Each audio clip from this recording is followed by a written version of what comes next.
Gracias, qué bueno que continúa con nosotros. Saludo con mucho gusto a Gonzalo Hernández Licona. Él es director de la Red de Pobreza Multidimensional y exsecretario ejecutivo del Coneval. Muchísimas gracias por estar con nosotros. Hola, ¿qué tal, Alejandro? Muy buenas tardes, ¿cómo estás? A ver, cifras alarmantes las que reporta el Coneval, más de 5 millones de personas que se suman a esta desastrosa cifra ya de por sí de pobreza laboral y preocupante que se vive en México. ¿Realmente solo es problema de la pandemia? Mira, como cualquier problema social y económico, Alejandro, pues hay muchas razones, hay varias razones de ver lo que vemos en general. Obviamente la pandemia es un factor bien importante en México y en todo el mundo, porque la pandemia pegó en la salud, pegó en la mortalidad y pegó en los empleos muy fuertemente, ¿no? Y de hecho en América Latina lo novedoso, a diferencia de crisis pasadas, es que cayó el empleo formal y también el informal.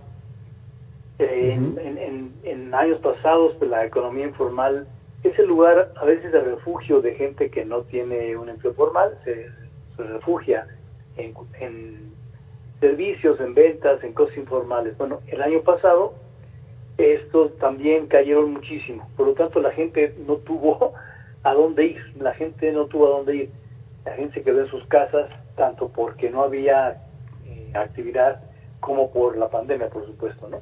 Pues sí, la pandemia tiene mucho que ver, pero también, desde mi punto de vista, Alejandro, yo creo que el gobierno le faltaron reflejos, porque ante una catástrofe del empleo como la que vivimos en 2020, me parece que el gobierno no cambió prioridades, no cambió estrategias, siguió haciendo lo mismo que los años previos, que los meses previos.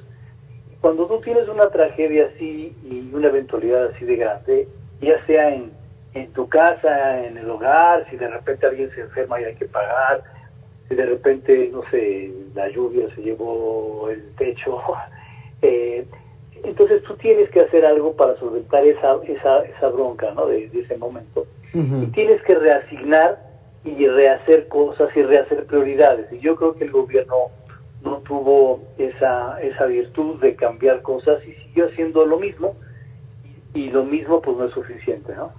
A ver, Gonzalo, lo que nos estás diciendo es que la austeridad nos pasó la factura. Yo creo que en parte sí. Entiendo la prudencia fiscal del gobierno, pero hay años como estos en los cuales la austeridad no es el camino a seguir. Economistas y gente de todas las geometrías políticas, derechas, izquierdas, demás, sugerían medidas que le llaman contracíclicas, que quiere decir básicamente que cuando nos va mal hay que meter lana, ¿no? Y eso implica romper el cochinito, eso implica no ser tan austeros, porque el gasto de gobierno genera empleo y genera circulación de ingreso y eso le beneficia a la población. Obviamente hay que ser prudentes y no gastar de más, porque después hay que pagarlo. Pero yo creo que en este año era un año importante para fortalecer, para no ser austeros en demasía, no ser extremadamente austeros y más bien inyectar recursos. A ver, dime una cosa, Gonzalo, ayúdanos a entender estas cifras. ¿Por qué algunas entidades con una gran actividad económica, como lo es la Ciudad de México, aumentó en 14.9 puntos porcentuales esta pobreza laboral? Mira, puede también haber varias razones, ¿no? En general, las zonas más urbanas son afectadas. Hay varias razones. Una es la actividad económica que sale de los servicios, de la hotelería, de los servicios de restaurantes, de los servicios en donde ciudades o estados como Quintana Roo y lugares como la Ciudad de México tienen mucha actividad de servicios, y esa fue la más afectada, ¿no? Muchos de los servicios se afectaron, sobre todo. En cambio, en áreas más rurales, de hecho, obviamente se afectó el flujo de la economía, se afectaron muchos ramos, pero la agricultura no.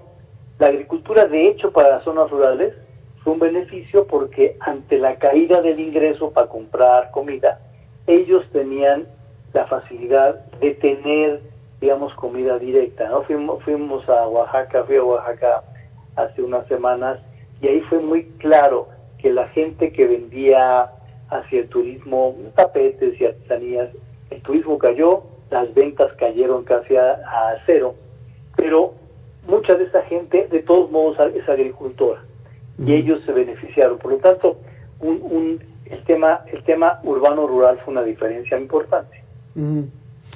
Mira, salen estas cifras del Coneval que son alarmantes y esta mañana el presidente se refiere a que este mismo año se van a lograr recuperar estos 20 millones de empleos. ¿Ves tú posibilidades en el escenario en el que nos encontramos para que esto suceda? Mira, no va a estar fácil. Tenemos todavía un déficit de empleos en general, casi 2 millones de déficit de empleos formales e informales. Es posible que hacia finales de año, habrá que ver, se recupere el nivel, pero lo que yo creo que va a tardar más es recuperar la actividad y los beneficios y la calidad de los empleos. Porque lo que necesitamos, Alejandro, es, por supuesto, recuperar lo perdido del año pasado, lo más pronto posible, pero necesitamos más que eso. O sea, México antes de la pandemia no era un país que tenía pobreza, era un país que tenía grandes desigualdades y es un país que se le hacía difícil por muchos años la generación de ingresos a los hogares. O sea, por lo tanto, así nos tomó la pandemia y la pandemia vino a empeorar todo eso.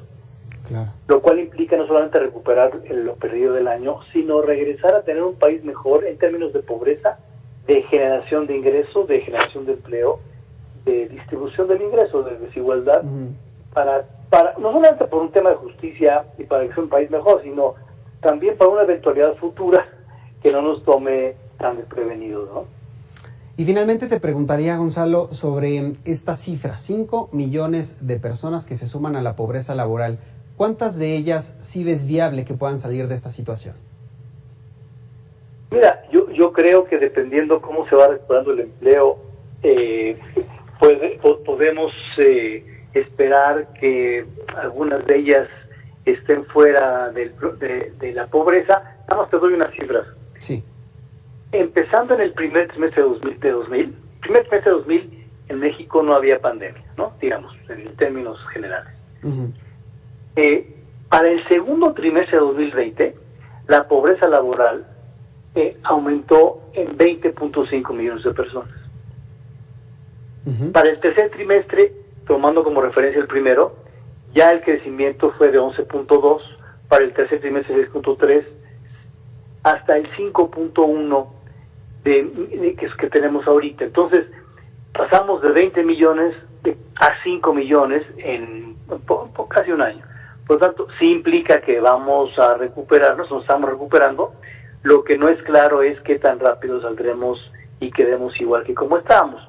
La actividad económica sigue muy lenta. Acuérdate que la actividad económica empezó a bajar antes de la pandemia. Claro. El gobierno no ha querido, no sé qué pasa, fomentar mucho la iniciativa privada, la inversión privada, como que está peleado con la inversión privada de una manera que no acabo de entender. Porque sin inversión privada, sin iniciativa de personas afuera del gobierno, la recuperación va a tardar mucho más. Bien. Gonzalo Hernández Licona, te agradezco mucho estos minutos. Gracias, Alejandro, un abrazo. Ahí lo tienes.